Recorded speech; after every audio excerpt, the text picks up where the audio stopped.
BAPS Swaminarayan સંસ્થા દ્વારા પૂરગ્રસ્તોને સહાય અને સાંત્વના પૂરી પાડવાનો યુદ્ધના ધોરણે શરૂ કરવામાં આવ્યું છે। વિશ્વામિત્રી તથા ડાડર નદીના રૌદ્ર સ્વરૂપથી ત્રસ્તજનોને બીએપીએસ સ્વામિનારાયણ સંસ્થા દ્વારા ફૂડ પેકેટ સહાય યજ્ઞ શરૂ કરવામાં આવ્યો છે।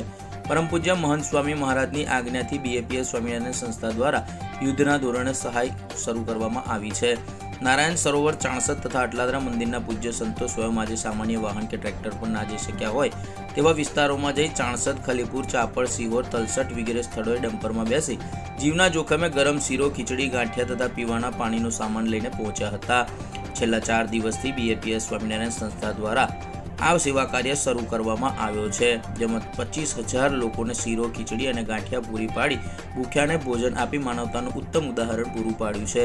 ઉલ્લેખનીય છે કે જ્યારે કુદરતી આફત આવી પડે ત્યારે બીએપીએસ સ્વામિનારાયણ સંસ્થા હંમેશ લોકોના પડખે રહી છે। તેવી જ રીતે ફરી એકવાર આજે બીએપીએસ સ્વામિનારાયણ સંસ્થા દ્વારા સહાય યજ્ઞ રૂપી લોકોને મદદ કરી માનવતાનું ઉત્તમ ઉદાહરણ પૂરું પાડ્યું છે।